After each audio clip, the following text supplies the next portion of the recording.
ብዙዎች በክርስቲያናዊ ሕይወታቸው ይማረራሉ። እንዲህ ይላሉ፣ ግሸንም ሄጄ ይላሉ፣ ይቆጥራሉ። ግሸን ሄጄ፣ ቁልቢ ሄጄ፣ ደብረ ሊባኖስ ሄጄ፣ ላሊበላ ሄጄ እዛ ስጸልይ ስለምንህ ነግሬህ አልነበር እንዴ? ይህን ችግር ለምን አመጣህብኝ ይሉና ሁለተኛ እግሬን ይስበረው አልሄድም ይላሉ። በቃ አልሄድም፣ በቃ ስለቴንም አልሰማሽኝም፣ ስለቴንም ቅዱስ ገብርኤል አልሰማኸኝም ይላል። ከዛ አንድ ሌላ ትልቅ ድል አገኘ። የመሄዳቸው ጉዳይ አይደለም፣ ጠላታቸውን የማወቅ ጉዳይ ላይ ትኩረት አልሰጡም።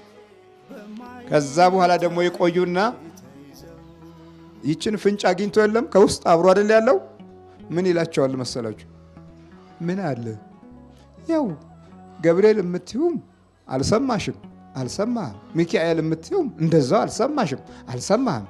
ምን አለ ጴንጤ አትሆንም? ለምን አትሄድም ወደዛ? ፍቅራቸውን አታይም? ሲሳሳሙ፣ ሲረዳዱ፣ ሲተሳሰቡ አታያቸው? እስቲ አንድ ቀን ግባና እያቸው እንዴት ከጎንህ እንደሚሰለፉ። እዛ እኮ ብታይ እዚህ የምታያቸው አይደለም? ያንተ ኦርቶዶክስ ናቸው የምትላቸው የምታያቸው አይደለም? ምቀኞች፣ ተንኮለኞች፣ ሸረኞች ይልና በውስጥ በኩል ምክር ይሰጠዋል።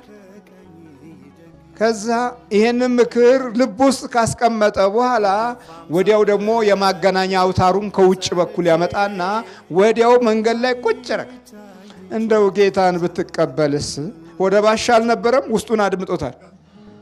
እንዴት ነው የምቀበለው ይልና ክፍት በሩን እንሂድ አዳራሽ፣ ወዲያው አብሮ መንኳተት። ከዛ በኋላ የምርቃኑ መንፈስ ገብቶ ቁጭ ጌታን አገኘሁት ብላ ቁጭ በቃ አለቀ። ከዛ የተጓዘችበትን መጀመሪያ እግሬን ይስበረው ብላለች። አሁን ደግሞ ወደዛ ላላይ አይኔን ያጥፋው ትላለች። ይሄ ስልቱና የጥበብ ዘዴዎቹ በረቀቀ ሁኔታ ትውልዳችን የማጥቃት አካሄድ ሙያዎቹ እጅግ በጣም ሰፊ ናቸው።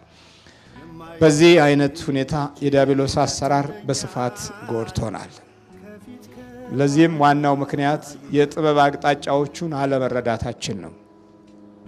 መንፈሳዊው ሰይጣን አብሮ እየተጓዘ የተከፋፈሉ ናቸው። የክፍፍላቸው ሂደትና ጥበብ እጅግ በጣም የረቀቀ ነው። በመንፈሳዊ ስፍራ መንፈሳዊ መስሎ የሚያጠቃህ አለ። በዓለማዊው ዓለማዊ መስሎ የሚያጠቃህ አለ። በእውቀቱ ዘርፍ የእውቀቱን ዘርፍ ተከትሎ የሚያጠቃህ አለ። የስነ ልቦናን ትንሽ መንገድ ተከትሎም እንደ አቅጣጫዋና እንደየ ሁኔታው ነገሮችን አዘበራርቆ የሚመራህና የሚነዳም አለ። ትውልድን በመያዝ ደረጃ ቀድሞ ሄዷል።